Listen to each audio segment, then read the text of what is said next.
والصلاة والسلام على حبیبہ محمد وآلہ وصحبہ اجمعین۔ اعوذ باللہ من الشیطان الرجیم، بسم اللہ الرحمن الرحیم۔ خلق الموت والحیاة لیبلوکم ایکم احسن عملا۔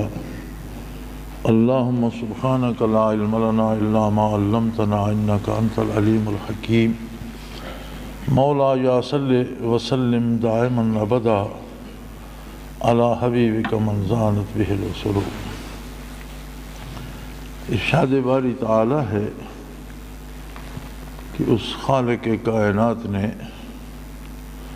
پیدا فرمایا موت کو اور حیات کو،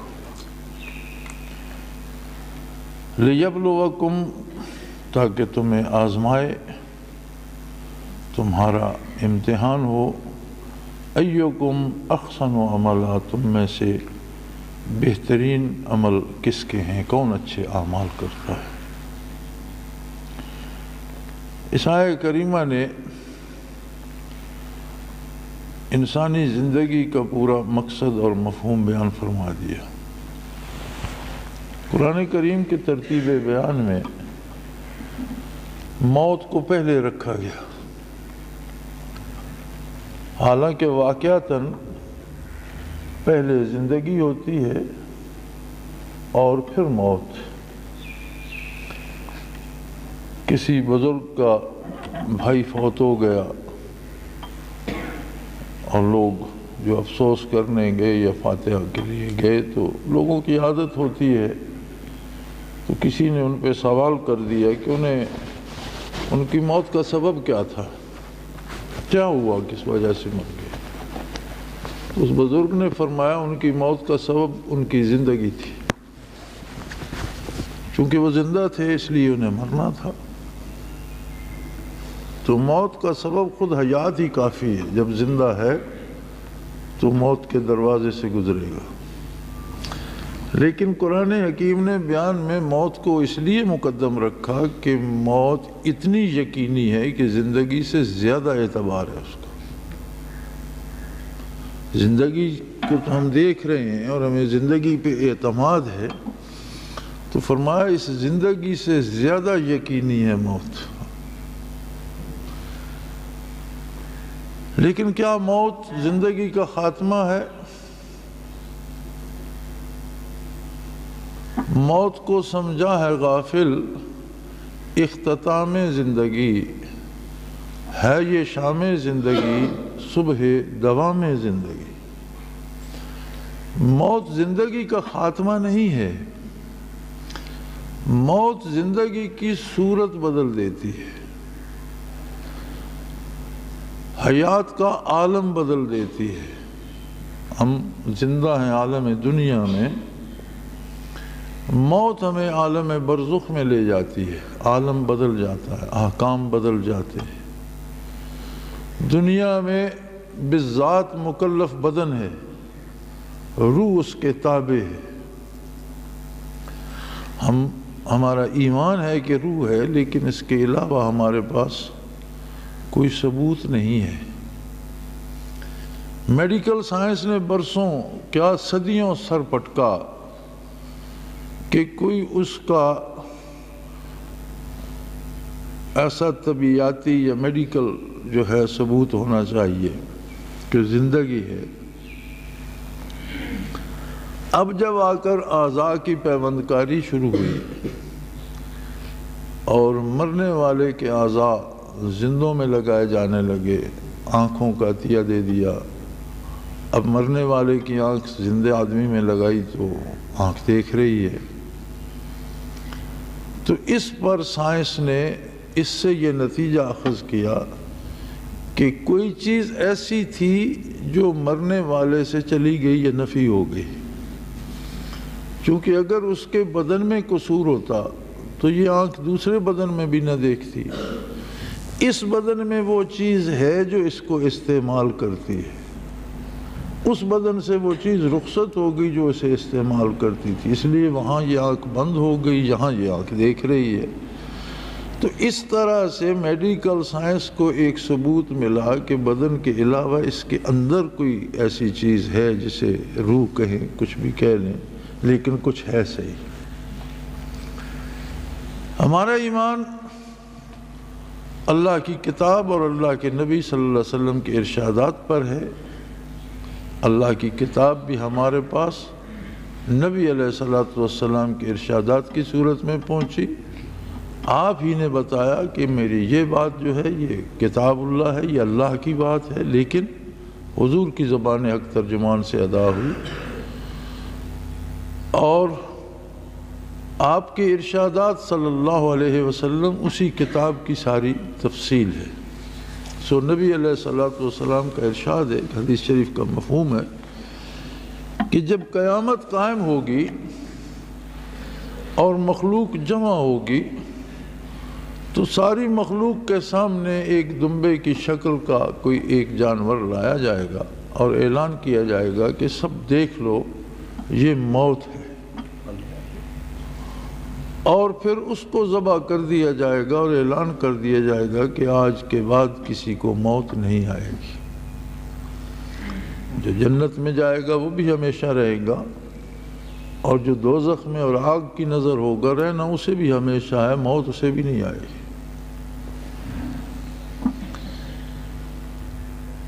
ہمیں زندگی قریب نظر آتی ہے اور ہم زندگی کے زیادہ قائل ہیں، اور ہم اس کی سہولتوں کے لیے اپنی ساری توانائیاں صرف کر دیتے ہیں۔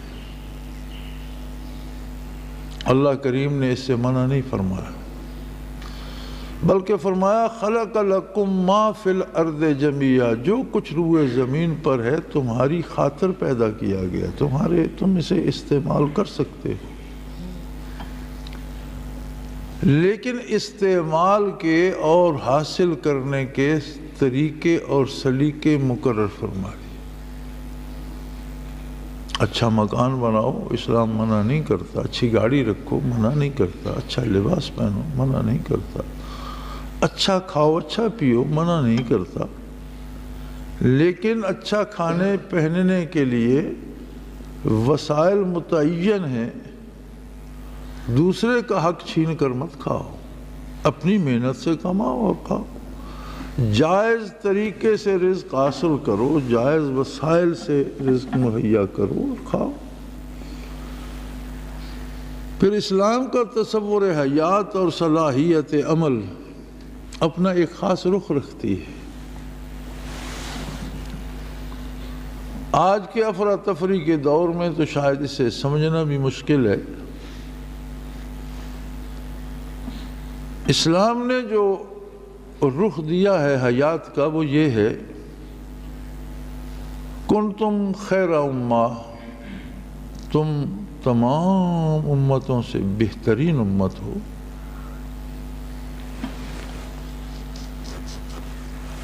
اخرجت للناس، تمہیں اللہ نے محمد الرسول اللہ صلی اللہ علیہ وسلم کا امتی اپنی دوسری مخلوق کے بھلائی کے لیے بنایا ہے۔ تم وہ لوگ ہو جو اپنی زندگی کی اپنی سہولتیں قربان کر کے دوسروں کو سہولت پہنچانے کی فکر کرتے ہیں۔ مسجد نبوی میں مہمان آیا، کاشان نبوی پہ جس دن کھانے کو نہیں ہوتا تھا تو آپ اعلان فرما دیتے تھے کہ مسجد میں مہمان ہیں، اور سیرت میں موجود ہے کہ آپ صلی اللہ علیہ وسلم کی حیات مبارکہ میں کوئی دن ایسا نہیں ہے جس دن کاشان نبوی پہ 2 وقت کا کھانا موجود ہو، بلکہ حضرت عائشہ صدیقہ رضی اللہ تعالی عنہا فرماتی ہیں کہ چاند طلوع ہوتا اور گھر میں کھانے کو کچھ نہیں ہوتا تھا، پھر وہ چاند ختم ہو جاتا، مہینہ مکمل ہو جاتا، دوسرا چاند طلوع ہو جاتا اور کاشان نبوی پہ غذا کا دانہ نہیں ہوتا تھا۔ تو عرض کیا گیا کہ پھر آپ صلی اللہ علیہ وسلم اور ازواج مطہرات کس طرح کیا کھاتے تھے جب کھانے کو کچھ نہیں ہوتا تھا؟ تو فرمایا دودھ لوگ ہدیہ کر دیتے تھے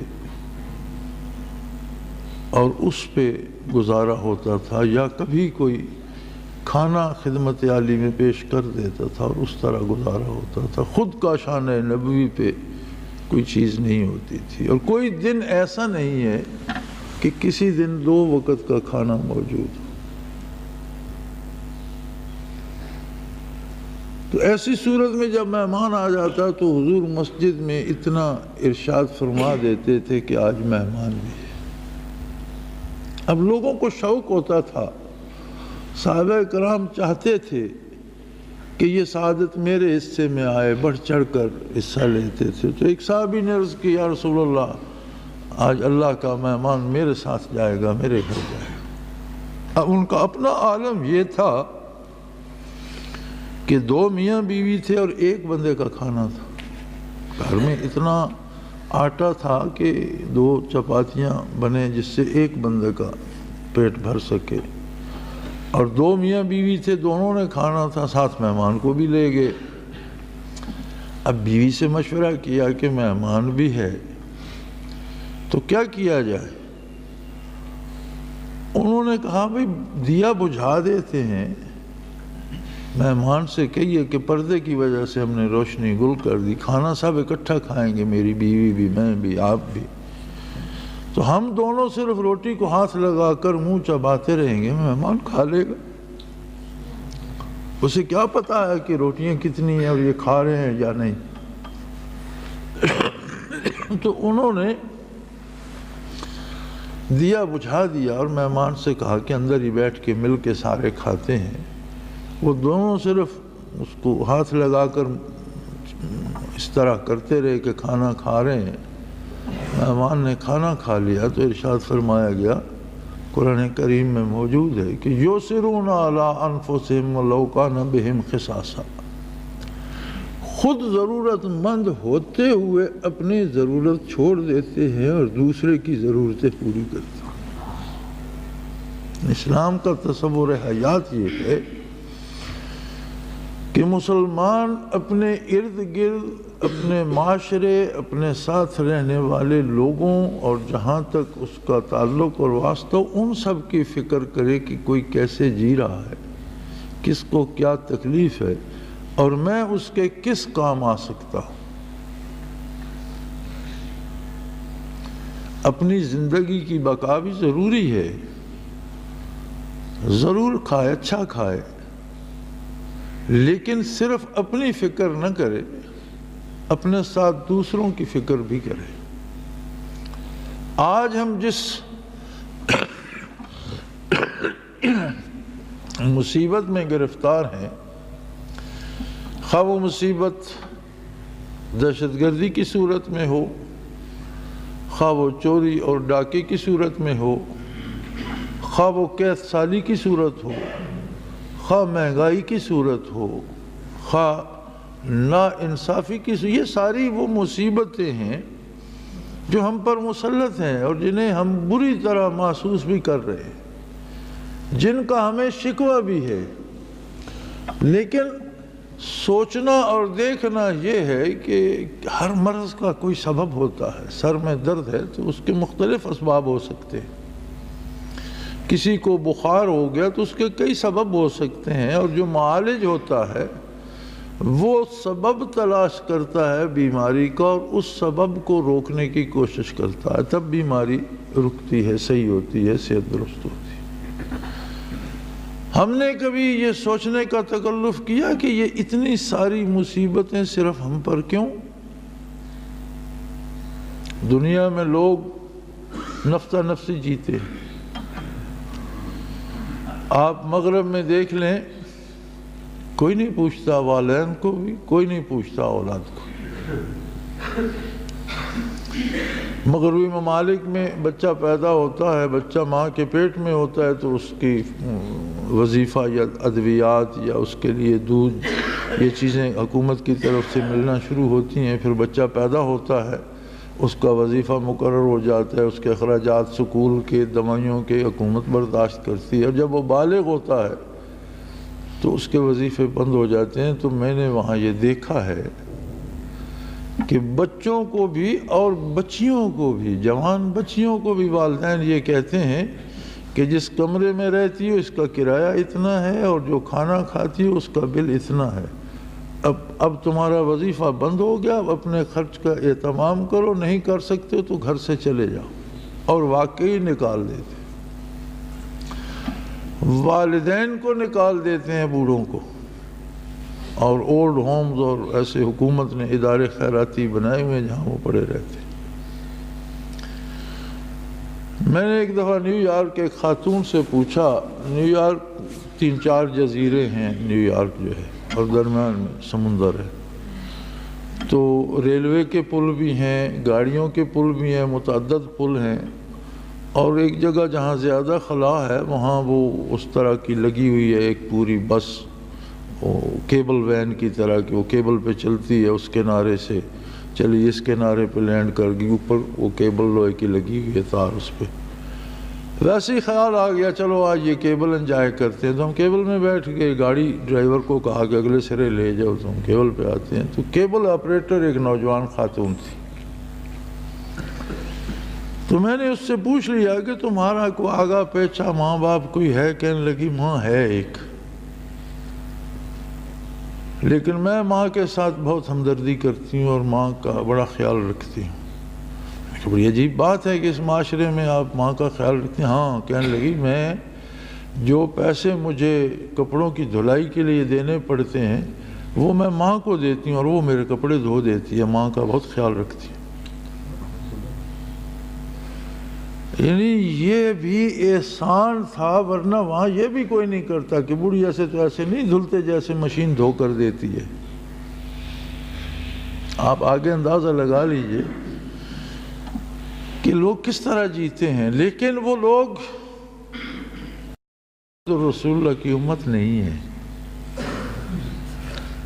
ان سے کسی کو یہ امید بھی نہیں رکھنی چاہیے کہ وہ دوسروں کے لیے جئیں گے، وہ اس نعمت سے محروم ہیں جو مجھے اور آپ کو نصیب ہے۔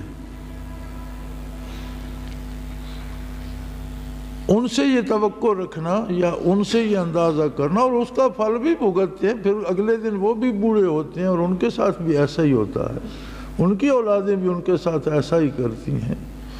میں نے وہاں 80 سالہ بزرگوں کو دیکھا، میرے پاس ان کی تصویریں موجود ہیں، میں نے کیمرے سے تصویریں بنا لی جو ابھی تک میرے ریکارڈ میں موجود ہیں، کہ 80 85 90 سال کا ایک بزرگ ہے، آدھے کپڑے ہیں آدھے نہیں ہیں، کچرے کے ڈبوں میں سے جو بڑے بڑے رکھے ہوتے ہیں اس میں کچرا پھینکتے رہتے ہیں، پھر وہ گاڑی آتی ہے میونسپلٹی کی اور وہ اسے الٹ کر لے جاتی ہے، تو ان کچرے کے ڈبوں میں سے روٹی کے بچے ہوئے ٹکڑے ڈبل روٹیوں کے یا کوئی کھانے کی چیز اور شراب کے ٹن، ایک ڈبہ ہاتھ میں اور وہ ٹن ڈھونڈ رہا ہے، کسی سے 2 قطرے نکلے کسی سے 3 نکلے، ایک میں جمع، جہاں ایک گھونٹ بنتا ہے بابا سڑک پہ کھڑا ہو کے پی لیتا ہے پھر چل پڑتا ہے۔ تو یہ حال اسی بوڑھے کا نہیں ہے، جو اس کی اولادیں جب وہ بوڑھی ہوگی تو وہی سڑکیں ہوں گی، وہی کچرے کے ڈبے ہوں گے اور وہی وہ روٹیاں تلاش کر رہے ہوں گے۔ ہماری توقعات اور ہوتی ہیں،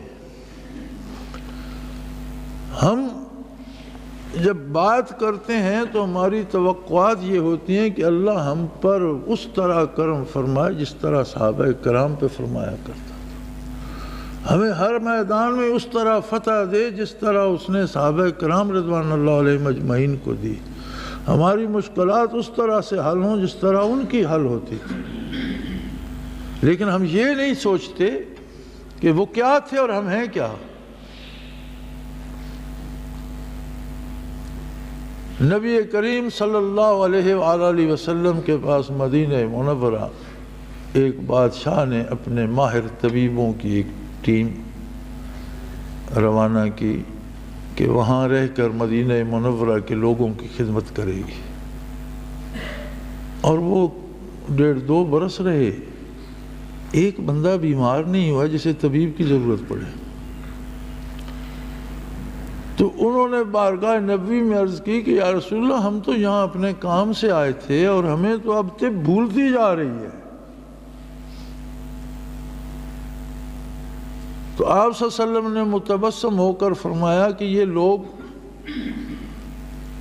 بھوک رکھ کر کھانا کھاتے ہیں، ابھی 2 لقموں کی بھوک ہو تو کھانا چھوڑ دیتے ہیں، اور نیند کی حاجت ہو تو یہ بیدار ہو جاتے ہیں، اس لیے یہ بیمار نہیں پڑتے، یعنی بیکار سوتے بھی نہیں رہتے اور صرف پیٹ بھرنے میں نہیں لگے رہتے۔ تو طبیبوں کو حضور نے واپس جانے کی اجازت دے دی۔ آپ صلی اللہ علیہ وسلم نے یہ 2 چیزیں تو بیان فرمائیں، اور یہ بات بیان کرنے کی ضرورت ہی نہیں تھی کہ یہ رزق حلال کھاتے ہیں، کیونکہ حرام کا تصور ہی نہیں تھا کہ مسلمان بھی حرام کھا سکتا ہے، یہ سوچتے ہی کوئی نہیں تھا، یہ تو سوچا ہی نہیں جا سکتا۔ اب جب کہ ہم اپنے ملک میں، اپنے شہروں میں اپنے بھائیوں کو ان کے گلے کاٹ کر اپنا پیٹ بھرنے کی کوشش کرتے ہیں، ہم تو اتنے گر گئے ہیں کہ میری معلومات کے مطابق 200 روپے تک بھی لوگوں نے بم بلاسٹ کیے ہیں، کہ کسی نے 200 روپے دیے اور بم پکڑا، یہ بیگ بس میں رکھا اور وہ بس میں رکھ گیا 200 روپے کے لیے۔ خواہ اس میں کتنی قیمتی جانیں تھیں، خواہ اس میں کتنے معصوم بچے تھے، خواہ وہ کسی سکول کی بس تھی۔ ہم تو اتنے گئے گزرے لوگ ہو گئے ہیں کہ مساجد جو اللہ کا گھر ہے، ما کان لہم من یدخلوہا الا خائفین، زیب نہیں دیتا انہیں کہ وہ مسجد میں داخل ہوں اور عظمت الہی سے لرزاں و ترساں نہ ہوں۔ اللہ کا دربار ہے، اللہ کا گھر ہے، اللہ کی عبادت کے لیے جا رہے ہیں، تو عظمت الہی سے لرزاں و ترساں ہوں۔ وہ بات گئی، اب باہر گن مین نہ کھڑا ہو تو آ کر گولی چلا جاتے ہیں اور نماز پڑھتے ہوئے لوگوں کو مار۔ نہ مرنے والے کو پتہ ہے مجھے مارنے والا کون ہے اور اس کی وجہ کیا ہے، نہ مارنے والوں کو پتہ ہے کہ کون مر گیا، نہ اسے وہ جانتا ہے، نہ پتہ ہے، نہ خبر ہے۔ یہ کون سا اسلام ہے جس کے مدعی ہم ہیں کہ ہم مسلمان ہیں؟ یعنی وہ قوم جو حیات آفرین تھی، جس نے دوسروں کو زندگی دینا تھی، جو دوسروں کی آسائش کا سبب تھی، اخرجت للناس۔ یہاں اللہ کریم نے یہ نہیں فرمایا کہ تم مسلمان، اخرجت للمسلمین، کہ تم مسلمانوں کی بہتری کے لیے پیدا کی، نہیں، اولاد آدم کو تم سے بہتری کی امید ہونی چاہیے، کوئی مومن ہے یا کافر ہے، کوئی مشرک ہے، بے دین ہے، بدکار ہے، لیکن تمہاری طرف سے اسے ضرر پہنچنے کا اندیشہ نہیں ہونا چاہیے، بلکہ اسے امید ہونی چاہیے کہ تم تک پہنچا تو تم اس کی کسی مصیبت کا مداوا بن سکو گے۔ اس نے اپنے اعمال کا حساب تو اللہ کو دینا ہے۔ ہم کسی کا حساب لینے کے مجاز نہیں ہے کہ ہم یہاں دربار لگا کر بیٹھ جائیں کہ یہ نیک ہے اسے کھانا دے دو، یہ بدکار ہے اسے مت دو، نہیں، ایسا نہیں ہے۔ یہ کام اس کا ہے جس کی مخلوق ہے اور اس نے حساب لینا ہے۔ ہمارے ذمہ تو یہ ہے کہ ہم محمد الرسول اللہ صلی اللہ علیہ وسلم کے امتی ہیں اور حضور رحمت مجسم ہیں۔ آپ کی ذات عالی مظہر رحمت الہی ہے۔ حضور کی 10 سالہ حیات مدنی میں صلی اللہ علیہ وآلہ وسلم 84 یا 86 کے قریب غزوات و سرایا یعنی ملکی جنگیں ہیں۔ 10 سالوں میں 86 کے قریب ملکی جنگیں ہیں جو براہ راست مشرکین اور کفار کے ساتھ ہوئیں، جن میں 26 یا 27 یا 28 جنگیں ایسی ہیں جنہیں غزوات کہا جاتا ہے، جن میں نبی کریم صلی اللہ علیہ وسلم نے خود کمان فرمائی۔ اب باقی جو ہیں وہ ایسی ہیں جن میں آپ صلی اللہ علیہ وسلم نے اپنے کسی خادم کو امیر بنا کر بھیجا۔ انہیں سریہ کہا جاتا، لیکن وہ جنگ حضور کی زیر نگرانی ہوئی اور ریاست کے امیر محمد الرسول اللہ صلی اللہ علیہ وسلم تھے۔ 86 جنگوں میں کتنے کافر قتل ہوئے؟ کو اندازہ کر سکتے ہیں 86 جنگوں میں کتنے بندے مرنے چاہیے؟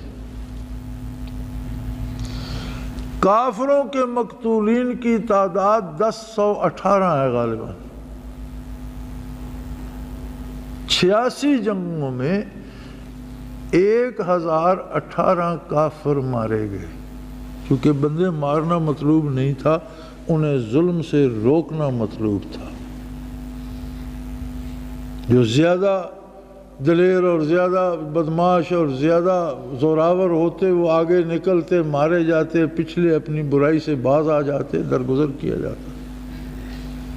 86 جنگوں میں کافروں کے مقتولین کی تعداد 1018 ہے، اور یہ 1018 تو آپ ایک ایک مسجد میں مار دیتے۔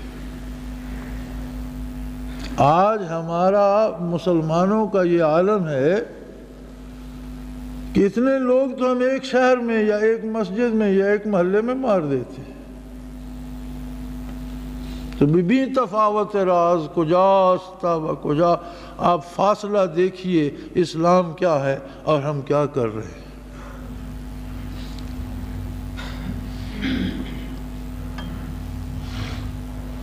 قرآن کریم میں ارشاد ہے ان الموت الذی تفرون منہ، وہ موت جس سے تم ساری عمر بھاگتے رہتے، ذرا ذرا سی بیماری پہ پریشان ہو جاتے ہو، علاج کراتے ہو، جان بچانے کے لیے چھپتے پھرتے ہو، گرمی سے بچتے ہو، سردی سے بچتے ہو، دشمنوں سے بچتے ہو، گارڈ رکھتے ہو، ساری کوشش کرتے ہو اس زندگی کو بچانے کے لیے اور موت سے بچنے کے لیے، لیکن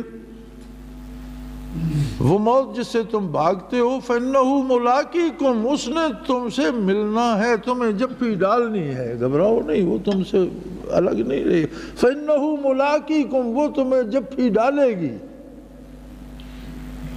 اور موت کیا ہے؟ تم ختم نہیں ہو جاؤ گے۔ موت یہ ہے کہ ثُمَّ تُرَدُّونَ إِلَىٰ عَالِمِ الْغَيْبِ وَالشَّهَادَةِ، موت یہ ہے کہ تم اس زندگی سے نکل کر بارگاہ الہ العالمین میں پیش کیے جاؤ گے، تمہیں نئی زندگی عطا ہو جائے گی، اور وہاں کیا ہوگا تم سے پوچھا نہیں جائے گا۔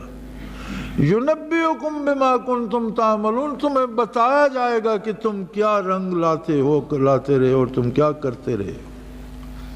وہ علیم و خبیر ہے، وہ تمہیں بتائے گا کہ تم نے کیا کیا دنیا میں۔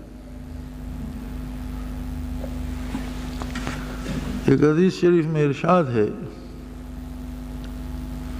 کہ ایک بندہ پیش ہوگا، کچھ لوگ پیش ہوں گے حساب کتاب کے لیے، تو انہیں اپنی عبادات پہ، اپنے نوافل پہ، اپنی تسبیحات پہ، اپنے اذکار پہ بڑا ناز ہوگا کہ میں نے زندگی بھر بڑی نفلیں پڑھی، بڑی عبادت کی، بڑی محنت کی۔ لیکن اللہ کریم فرمائیں گے کہ بھئی میرے ساتھ تو تم نے کوئی اچھا برتاؤ نہیں کیا، تمہاری عبادت کو میں کیا کروں؟ اگر سجدے کرتے رہے تو مجھے کیا ضرورت ہے ان کی؟ میں بیمار پڑا، تم نے بیمار پرسی نہیں کی، تم نے مجھے دوائی نہیں دی، تم نے یہ نہیں پوچھا کہ تمہیں کیا چاہیے۔ میں بھوکا رہا، تم نے کھانے کا پوچھا تو نہیں۔ بارے الہ، تو بھوک سے بے نیاز، بیماری سے بالا تر، تو مخلوق کے اوصاف ہے، تو خالق ہے۔ فرمایا تو تمہارے پڑوس میں میری مخلوق بیمار نہیں پڑتی تھی، اس کی خبرگیری کرتے تو میرے لیے کرنی تھی نا، کہ میری مخلوق تھی۔ تمہارے سامنے لوگ بھوک سے تڑپتے نہیں تھے، اگر ان کو کھانا دیتے تو تم نے تو میری خدمت عالی میں وہ کھانا پیش کرنا تھا نا، کہ اللہ کی رضا کے لیے دے رہے ہیں۔ تو صرف سجدوں پہ سجدے کیے گئے تو ان کی تو مجھے ضرورت نہیں تھی۔ سجدہ تو ہوتا ہے اپنی اصلاح کے لیے۔ تو ایک کپڑے کو ساری عمر دھوتے رہو، اسے استعمال نہ کرو تو اس دھونے کا کیا فائدہ؟ روز صبح اٹھ کر دھونا شروع کر دو، سارا دن ساری رات صابن لگاتے رہو اور اسے کبھی پہنو نہیں تو اس دھونے کا کیا فائدہ؟ یہ سجدے، یہ نفلیں، یہ اذکار، یہ تلاوت، یہ عبادت اپنے آپ کو صابن لگا کر اپنے دل کو، اپنی روح کو، اپنے ضمیر کو صاف کرنے کی بات ہے، لیکن کہیں اسے استعمال بھی تو کیا جائے، صرف صاف ہی کرتے رہے۔